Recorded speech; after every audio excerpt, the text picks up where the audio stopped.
So hello friends, my name is Amit Raj और स्वागत है आपका आपके के चैनल द नॉलेज कंज्यूमर्स पे। आइए देखते हैं जो आज जो हम लोग लेक्चर है उसमें हम लोग को क्या चीजें पढ़नी है। ठीक है, आप लोग को याद होगा जो हम लोग का इससे पिछला जो लेक्चर था उसमें हम लोगों ने सत्याग्रह के बारे में जान चुके थे कि सत्याग्रह कहाँ कहाँ पर लॉन्च हुआ था और सत्याग्रह का कारण क्या था और सत्याग्रह को किसने लॉन्च किया था, ये हम लोग अपने पिछले वाले लेक्चर में जान चुके थे। तो आइए हम लोग आज समझते हैं कि आज हम लोग क्या क्या पढ़ना है। ठीक है, देखिए यहाँ क्या लिखा हुआ है, एसएसटी क्लास 10 हिस्ट्री चैप्टर 3, जिसका क्या नाम है, नेशनलिज्म इन इंडिया। उसका हम लोग कौन सा टॉपिक पढ़ने वाले हैं। देखिए जो हम लोग क्लास की हिस्ट्री की बुक है, आज हम उसका चैप्टर 3 पढ़ने वाले हैं। उसमें कौन सा टॉपिक पढ़ने वाले हैं, द रॉलेट एक्ट 1919। देखिए आइए समझते हैं कि रॉलेट एक्ट था क्या। ठीक है ना, रॉलेट एक्ट को ब्लैक एक्ट भी कहते हैं। आप लोग को पता भी होगा कि रॉलेट एक्ट को ब्लैक एक्ट कहते हैं, काला कानून भी कहते हैं। ठीक है ना, उस समय जब ये एक्ट पास किया गया था तो उसको काला कानून कहा गया था और ब्लैक एक्ट भी कहा गया। तो उसको ब्लैक एक्ट क्यों कहा गया था और काला कानून क्यों कहा गया था हम लोग समझेंगे। ठीक है, तो यहाँ क्या लिखा हुआ, द रॉलेट एक्ट 1919। देखिए जो रॉलेट एक्ट था वो कब पास हुआ था, 1919 में। 1919 में क्या हुआ था कि रॉलेट एक्ट पास हुआ था। ठीक है ना, देखिए जो रॉलेट एक्ट कब पास हुआ था याद रखिएगा आप लोग, 1919 में। देखिए ये 1 मार्क में क्वेश्चन हमेशा पूछा जा सकता है। ठीक है ना, आप लोग याद रखिएगा। ठीक है, यहाँ पे लिखा हुआ रॉलेट एक्ट कब पास हुआ था, 1919 में। जो रॉलेट एक्ट था वो कब पास हुआ था, 1919 में। ठीक, आइए समझते हैं कि रॉलेट एक्ट का नाम किसके नाम पर पड़ा था। देखिए अगर आप लोग पूछ दे कि जो रॉलेट एक्ट का नाम था, जो रॉलेट एक्ट का नाम था वो किसके नाम पर पड़ा था, आप लोग क्या बताएंगे, तो आप लोग बताएंगे sir Sydney Rowlatt, sir Sydney Rowlatt. ठीक है, देखिए उस समय क्या थी, एक सेडिशन कमेटी बनाई गई थी जो कि जिसने रिकमेंड किया था कि रॉलेट एक्ट को बनाया जाए। देखिए एक उससे जब इस समय ये रॉलेट एक्ट पास हुआ था तो उस समय क्या हुआ था कि एक सेडिशन कमेटी बनाई गई थी। देखिए जो सेडिशन कमेटी है ना, उसी ने गवर्नमेंट को, उस समय जो ब्रिटेन गवर्नमेंट थी उसको रिकमेंड किया था कि आप लोग रॉलेट एक्ट बनाइए। ठीक है ना, और जो सेडिशन कमेटी के चेयरमैन थे उनका क्या नाम था, सर सिडनी रॉलेट। देखिए जो आप लोग से कोई पूछ दे कि सेडिशन कमेटी के अध्यक्ष कौन थे उस समय, आप लोग क्या बताएंगे, सर सिडनी रॉलेट। ठीक है ना, जो सेडिशन कमेटी थी उस समय की, जो SEDITION, देखिए जो सेडिशन कमेटी के चेयरमैन थे उसका उनका क्या नाम था, सर सिडनी रॉलेट, और इनके ही नाम पर रॉलेट एक्ट का नाम पड़ा था। इतना समझ गए आप लोग, याद रखिएगा ना आप लोग। ठीक है, तो आइए समझते हैं कि जो रॉलेट एक्ट था उसको किसने पास किया था। ठीक है ना, यहाँ पे लिखा हुआ passed by imperial legislative council, passed by imperial legislative council. देखिए एक जो ब्रिटेन गवर्नमेंट थी उसको इंपीरियल लेजिस्लेटिव काउंसिल भी कहते थे। ठीक है ना, तो जो रॉलेट एक्ट था वो किसके द्वारा पास किया गया था, तो passed by imperial legislative council के द्वारा। जो उस समय इंपीरियल लेजिस्लेटिव काउंसिल थी उसी के द्वारा रॉलेट एक्ट को पास किया गया था। समझ गए आप लोग। ठीक है, आइए समझते हैं यहाँ पे क्या लिखा हुआ है, इट इज पास टू। देखिए अब आइए समझते हैं कि रॉलेट एक्ट को पास क्यों किया गया था और रॉलेट एक्ट को पास करने के पीछे का कारण क्या था। देखिए आप लोगों को पता है कि जो हम लोग का भारत देश है वो 15 अगस्त 1947 को आजाद हुआ। ठीक है ना, और जो हम लोग का भारत देश है वो अंग्रेजों का गुलाम था, इतना हम लोग जानते हैं। ठीक है, जो हम लोग का भारत देश था वो अंग्रेजों का गुलाम था और अंग्रेजों की गुलामी से बहुत, मतलब कि एक तरह से प्रताड़ित देश था हम लोग का। मतलब जो हम लोग का भारत देश है वो अंग्रेजों का गुलाम था ही, लेकिन जो अंग्रेज थे वो हमारे देश से बहुत सारी चीज लूट कर ले जाते थे और मतलब बहुत परेशान करते थे, बहुत ही प्रताड़ित करते थे। तो क्या हुआ, देखिए क्या हुआ, देखिए उस समय क्या हुआ, जिस समय हम लोग का भारत देश गुलाम था उस समय क्या हुआ कि बहुत सारी पार्टीज बनी। बहुत सारी पार्टीज किसने बनाई, हम लोग के भारत देश के लोगों ने। बहुत सारी पॉलिटिकल पार्टीज बनी, बहुत सारी क्रांतिकारियों ने अपनी अलग अलग पार्टीज बनाई, अपनी अलग अलग राजनीतिक दल बनाए और बहुत सारा विरोध किया, बहुत सारा विरोध हुआ है, आप लोग जानते हैं ना। तो आइए समझते हैं कि जो रॉलेट एक्ट था वो क्यों पास किया गया था। देखिए यहाँ पे लिखा, it is pass to repress political activities. देखिए यहाँ पे लिखा हुआ है, it is pass to repress political activities. कौन सी पॉलिटिकल एक्टिविटीज, पॉलिटिकल एक्टिविटीज का मतलब क्या होता है। देखिए जो उस समय जो हमारे भारत देश के लोग थे, जो हमारे भारत देश के क्रांतिकारी लोग थे, वो बहुत सारी पॉलिटिकल एक्टिविटीज करते थे और अंग्रेजों का विरोध करते थे, इतना हम लोग जानते ही हैं। तो यहाँ पे यही बात लिखी, it is pass to repress. देखिए ये इसलिए पास किया गया था क्योंकि हम लोगों को जो अंग्रेज थे उनको रिप्रेस करना था पॉलिटिकल एक्टिविटीज को। जो उस समय पॉलिटिकल एक्टिविटी हो रही थी, जो हम लोग भारत देश के लोग थे, जो भारत देश क्रांतिकारी लोग थे, वो अंग्रेजों का विरोध कर रहे थे, तो उनकी आवाज को दबाने के लिए रॉलेट एक्ट को पास किया गया था। आप लोग फिर समझिएगा। देखिए अगर कोई आपसे पूछ दे कि रॉलेट एक्ट को क्यों पास किया गया था, आप लोग क्या बताएंगे, रॉलेट एक्ट को इसलिए पास किया गया था क्योंकि उस समय जो हमारे भारत देश के क्रांतिकारी लोग थे, और जो भारत देश के लोग थे वो अंग्रेजों का विरोध कर रहे थे और अंग्रेजों के खिलाफ आवाज उठा रहे थे। तो उन्हीं की आवाज को दबाने के लिए, रिप्रेस करने के लिए रॉलेट एक्ट का प्रयोग किया गया था, ठीक है ना, और इसको पास किया गया था। देखिए आप क्या लिखा हुआ, and allowed detention of political prisoners trial for 2 years। देखिए इतना तो आप लोग समझ गए कि जो रॉलेट एक्ट था उसको क्यों पास किया गया था। अब आइए समझते हैं कि रॉलेट एक्ट में अंदर था क्या।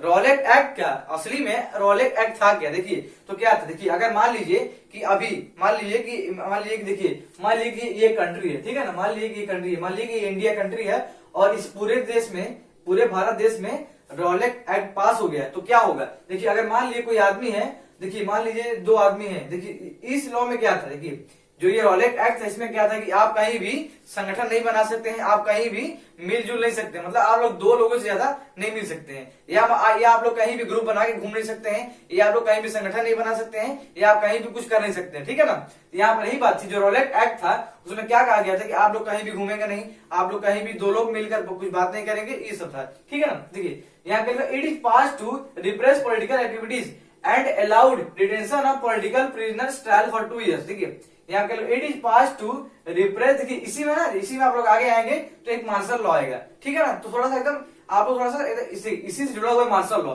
ठीक है ना। जो रॉलेट एक्ट है इसी से क्या जुड़ा हुआ है, मार्शल लॉ जुड़ा हुआ है, एकदम थोड़ा सेम है, ठीक है ना। यहाँ पे it is pass to repress political activities, आप लोगों ने बता ही दिया कि ये इसलिए पास किया गया था कि जो उसमें भारत देश के लोग थे, जो भारत देश के क्रांतिकारी लोग थे, उनकी जो एक्टिविटीज हो रही थी, उनके जो हमारे भारत देश के लोग थे, जो हमारे भारत देश के क्रांतिकारी लोग थे, वो अंग्रेजों का विरोध कर रहे थे। तो उस समय क्या था कि जो हमारे भारत देश के लोगों की आवाज को दबाने के लिए रॉलेट एक्ट का प्रयोग किया गया था। देखिए और इस रॉलेट एक्ट में क्या था, मान लीजिए कि रॉलेट एक्ट पास हो गया कहीं भी, तो क्या होता था कि अगर मान लीजिए कोई आदमी पकड़ा जाता है, देखिए अगर देखिए रॉलेट एक्ट क्या है, मान लीजिए कहीं भी रॉलेट एक्ट लग गया है और वहां पर कोई आदमी पकड़ा जाता है या कोई पॉलिटिकल लीडर पकड़ा जाता है किसी भी पॉलिटिकल पार्टीज का, तो उसको 2 साल तक जेल में बंद रखेंगे और बिना किसी ट्रायल के 2 साल तक उसको जेल में बंद रखेंगे। और फिर समझिएगा, मान लीजिए कहीं भी रॉलेट एक्ट लागू है, इतना समझ आप लोग, मान लीजिए कहीं भी रॉलेट एक्ट लागू है तो इसमें क्या होगा, मान लीजिए कहीं भी रॉलेट एक्ट लागू है तो क्या होगा, अगर मान लीजिए कोई भी किसी पॉलिटिकल पार्टीज गए, जो हमारे देश में पॉलिटिकल पार्टीज थे उस समय, कोई भी पॉलिटिकल पार्टीज के लीडर हो गए या कोई भी क्रांतिकारी लोग हो गए, अगर वो पकड़े जाते हैं ब्रिटिशर्स के द्वारा तो उनको 2 साल तक बिना किसी ट्रायल के जेल में रखेंगे। जैसे देखिए इस समय क्या होता है, जो हमारा का भारत देश है उसमें अगर मान लीजिए कोई मुजरिम है, उसको पकड़ा जाता है तो उसको 24 घंटे के अंदर कोर्ट में पेश करना होता है। लेकिन उस समय क्या था कि उसको 2 साल तक बिना किसी ट्रायल के जेल में बंद रखेंगे, 2 साल तक। समझ लीजिए कितना खतरनाक कानून था ये, इतना समझ आप लोग। देखिए यहाँ पे क्या लिखा, महात्मा गांधी, देखिए महात्मा गांधी सिविल डिसोबीडियंस हड़ताल 6 अप्रैल। देखिए क्या था, जब महात्मा गांधी को पता चला कि देखिए जो रॉलेट एक्ट है बहुत खतरनाक एक्ट है और बहुत ही एक तरह का बुरा एक्ट है और अनजस्ट लॉ एकदम किया जा रहा है, तो क्या जो महात्मा गांधी है उन्होंने डिसाइड किया कि हम क्या करेंगे, सिविल डिसोबीडियंस मूवमेंट लॉन्च करेंगे। और सिविल डिसोबीडियंस मूवमेंट लॉन्च तो करेंगे ही और हड़ताल भी करेंगे 6 अप्रैल को।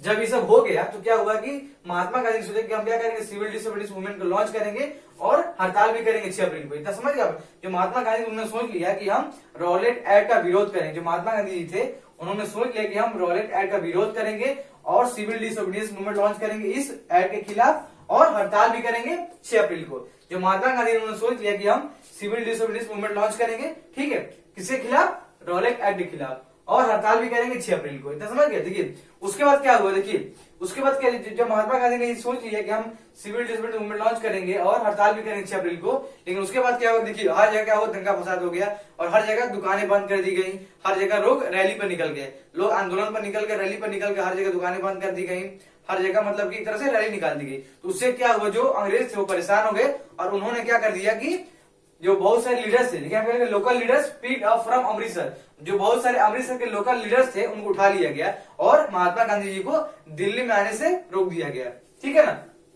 जब महात्मा गांधी ने सोचा कि हम क्या करेंगे, जब महात्मा गांधी ने कह दिया कि हम सिविल डिसोबीडियंस मूवमेंट लॉन्च करेंगे और हड़ताल भी करेंगे 6 अप्रैल को, तो क्या हुआ कि बहुत सारी रैली निकाली गई, बहुत सारे आंदोलन निकाले गए। उससे क्या हुआ, ब्रिटिशर्स बहुत परेशान हो गए और एक तरह से बहुत ही मतलब उनको बहुत परेशानी हुई और बहुत जो ब्रिटिशर्स थे वो बहुत परेशान हो गए और डर गए। उन्होंने क्या किया कि बहुत सारे लीडर्स को अमृतसर से उठा लिया, मतलब कि जेल में बंद कर दिया। बहुत सारे लीडर्स को अमृतसर से पिकअप कर लिया गया, मतलब उठा लिया गया और महात्मा गांधी जी को आप बोल दिएगा कि आप दिल्ली में इंटर नहीं कर सकते हैं। महात्मा गांधी जी को बोल दिएगा कि आप दिल्ली में इंटर नहीं कर सकते। इतना समझ गया आपको। देखिए और उसके बाद क्या हुआ, देखिए 10 April Britishers fired upon peaceful procession. देखिए इतना सब कुछ होने के बाद क्या हुआ कि 10 अप्रैल को जो लोग थे 10 देखिए 10 April British fired upon peaceful procession. देखिए इतना सब कुछ होने के बाद क्या हुआ कि 10 अप्रैल को बहुत सारे एक तरह से ग्रुप में लोग क्या हुए और की आंदोलन कर रहे थे या प्रोटेस्ट कर रहे थे। तो क्या हुआ कि ब्रिटिश की पुलिस जो ब्रिटिश की पुलिस थी वो आई और लोगों पर गोलियां दागना शुरू कर दिया और बहुत सारे लोग मारे गए। ठीक है ना। 10 अप्रैल देखिए आप याद रखिए 10 अप्रैल को देखिए 6 अप्रैल को क्या होने वाला था, हड़ताल मंच होने वाला था। ठीक है ना। उसके बाद क्या हुआ कि बहुत सारे लोगों को उठा लिया गया अमृतसर से और मतलब कि एक तरह से बहुत सारी रैली निकाली गई, बहुत सारे लोगों को अमृतसर से उठा लिया गया और महात्मा गांधी जी को दिल्ली में आने से रोक दिया गया। उसके बाद क्या हुआ 10 अप्रैल को देखिए 6 अप्रैल के बाद ठीक 4 दिन बाद क्या हुआ 10 अप्रैल को क्या हुआ कि बहुत सारे लोगों ने प्रोटेस्ट किया, इसके खिलाफ प्रोटेस्ट किया और जो ब्रिटिश पुलिस थी वो आई और लोगों पर गोली दागना शुरू कर दी और बहुत सारे लोग मारे गए। ठीक है ना। यहाँ पे लिखा मार्शल लॉ वाज इम्पोज। देखिए इसके बाद क्या हुआ, देखिए इतना तो ब्रिटिशर्स ने किया ही, उसके बाद क्या कर दिया मार्शल लॉ को लगा दिया। मार्शल लॉ क्या होता है आप लोग समझिएगा, बहुत इंपॉर्टेंट है ये मार्शल लॉ। क्या देखिए मार्शल लॉ क्या होता है कि मार्चिए आप लोग जानते भी होंगे, मैं आपको बताया तो मार्शल लॉ क्या होता है। ठीक है यहाँ पे मार्शल लॉ, देखिए इतना सब कुछ होने के बाद क्या होगा मार्शल लॉ को लगा दिएगा और मार्शल लॉ की कमांड किसको दे दी गई, जनरल डायर को। आप लोग नाम सुना होगा, जनरल डायर को मार्शल लॉ की कमांड दी गई, एक तरह से मतलब उनको हेड बना दिया गया। देखिए आइए समझते हैं कि मार्शल लॉ था क्या। ठीक है ना। आइए समझते हैं कि मार्शल लॉ क्या था। देखिए मार्शल लॉ क्या होता है, देखिए अगर मान लीजिए कहीं भी मार्शल लॉ लग गया तो क्या होगा कि आप कहीं बाहर नहीं निकल सकते हैं, आप कुछ नहीं कर सकते हैं। मार्शल लॉ का यही मतलब था, अगर आप कहीं बाहर निकलते पाए गए तो आपको गोली मार दी जाएगी। मार्शल लॉ में यही था कि अगर आप कहीं भी बाहर निकले पकड़े गए और कहीं भी आप बाहर दिख गए तो आपको गोली मार दी जाएगी। मार्शल लॉ का यही मतलब था, उस समय मार्शल लॉ का यही मतलब था कि अगर आप कहीं बाहर निकल गए या आप कहीं भी अपने घरों से बाहर निकले, आप लोग कहीं बाहर देखे गए तो आपको गोली मार दी जाएगी। मार्शल लॉ में सीधे बोल दिया गया था। आइए समझते हैं क्या, डू यू नो रॉलेट सत्याग्रह, क्या आप जानते हैं कि रॉलेट सत्याग्रह क्या होता है। तो आप लोग बोलेंगे सर नहीं जानते तो बता दीजिए, तो आपको मैं बताता हूँ। ठीक है ना। यहाँ पे डू यू नो रॉलेट सत्याग्रह, आइए मैं बताता हूँ कि रॉलेट सत्याग्रह क्या था। ठीक है देखिए रॉलेट एक्ट और रॉलेट सत्याग्रह में बहुत अंतर है। जो रॉलेट सत्याग्रह था वो रॉलेट एक्ट के खिलाफ पास हुआ था, मतलब एक तरह से आंदोलन हुआ था। डू यू नो रॉलेट सत्याग्रह, देखिए जो रॉलेट सत्याग्रह है वो रॉलेट एक्ट का बहुत ही एक तरह का विरोध करता था। देखिए डू यू नो रॉलेट सत्याग्रह, क्या आप जानते हैं। देखिए क्वेश्चन समझिएगा लोग, रॉलेट सत्याग्रह देखिए ऐसे क्वेश्चन आ सकते हैं कि टेल व्हाट इज रॉलेट सत्याग्रह, तो आप लोग क्या बताएंगे, Rowlatt Satyagraha is pass against Rowlatt act. देखिए रॉलेट सत्याग्रह को इसलिए पास किया गया था कि उसका रॉलेट एक्ट का विरोध हो सके। देखिए जो रॉलेट सत्याग्रह, आप लोग कंफ्यूज मत होइएगा, रॉलेट एक्ट और रॉलेट सत्याग्रह में बहुत अंतर है। रॉलेट एक्ट अलग एक्ट है और जो रॉलेट सत्याग्रह है वो इसका विरोध करने के लिए पास किया गया था। जो रॉलेट सत्याग्रह है वो स्टार्ट किया गया था रॉलेट एक्ट का विरोध करने के लिए। इतना समझ गए। देखिए तो इस टॉपिक में सिर्फ इतना ही था, तो आप लोग को मैंने सारी चीज में बता दी है। अगर आपको कोई भी डाउट हो तो आप लोग कमेंट सेक्शन में पूछ सकते हैं। ठीक है चलिए मैं आपको एक बार फिर से रिवाइज कर देता हूँ। देखिए मैंने आपको क्या बताया, जो रॉलेट एक्ट है वो कब पास हुआ था 1919 में, और एक सेडिशन कमेटी थी जिसके द्वारा इस एक्ट को रिकमेंड किया गया था। और ये कब पास हुआ था रॉलेट एक्ट, तो 1919 में, और किसके नाम पर रखा गया था, जो रॉलेट एक्ट है वो किसके नाम पर रखा गया था, सर सिडनी रॉलेट के नाम पर रखा गया था। ठीक है इतना हम समझ गए। और यहाँ पर इट इज पास टू, देखिए और किसके द्वारा पास किया गया था, इंपीरियल लेजिस्लेटिव काउंसिल के द्वारा। देखिए जो रॉलेट एक्ट है वो किसके द्वारा पास किया गया था, इंपीरियल लेजिस्लेटिव काउंसिल के द्वारा। देखिए यहाँ पर it is pass to depress political activities and allowed detention of political prisoners trial for 2 years। अगर ये पास, जब रॉलेट एक्ट पास हो गया था तो उसमें क्या था कि अगर मान लीजिए कोई भी आदमी पकड़ा जाता है या कोई पॉलिटिकल लीडर पकड़ा जाता है तो उसको 2 साल तक जेल में बंद कर देंगे बिना किसी ट्रायल के। आप लोगों ने सुना होगा नो अपील नो वकील नो दलील, आप लोगों ने सुना होगा। ना ही आप वकील हायर कर सकते हैं, ना आप कोई दलील दे सकते हैं, और ना कोई आप अपील कर सकते हैं, ना कोई आप अपील कर सकते हैं, ना कोई आप दलील दे सकते हैं, या आप ना कोई वकील हायर कर सकते हैं।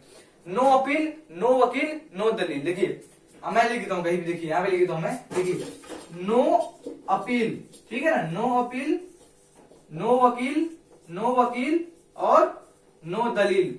आप लोग समझ लीजिएगा, नो अपील नो वकील और नो दलील। ठीक है ना, मैं बोल दे रहा हूँ नो अपील नो वकील और नो दलील। देखिए नहीं तो आप वकील हायर कर सकते हैं, ना ही आप कोई अपील कर सकते हैं। ठीक है ना। इस समय क्या था, जिस समय ये मार्शल लॉ इंपोज हो गया था और रॉलेट एक्ट इंपोज हो गया था, उसमें क्या था कि ना आप कोई वकील को हायर कर सकते हैं, ना कोई आप दलील दे सकते हैं, किसी के खिलाफ दलील भी नहीं दे सकते हैं, और अपने खिलाफ भी दलील नहीं दे सकते हैं, ना आप कोई वकील हायर कर सकते हैं, और ना आप कोई दलील दे सकते हैं, और ना कोई आप अपील कर सकते हैं। तो समझ गए। तो इस टॉपिक में सिर्फ इतना ही था। अगर आपको कोई भी डाउट होता है आप लोग कमेंट सेक्शन में पूछ सकते हैं, ठीक है। तो आप इसको अच्छे से रिवाइज करिए। आप लोग इसको देखिए, मैंने आपको पढ़ा दिया, आप लोग बुक से जरूर रिवाइज करा करिए। मैंने आपको इतना पढ़ा दिया, आप लोग इसको बुक से रिवाइज करेंगे। अगर आपको देखिए, अगर आप लोग अच्छे से पढ़ेंगे ना तो आपको डाउट जरूर आएगा। तो आप लोग कमेंट सेक्शन में पूछा करिए, ठीक है ना। मैंने आपको इतना बता दिया। सो थैंक यू, मिलेंगे अगले वीडियो में।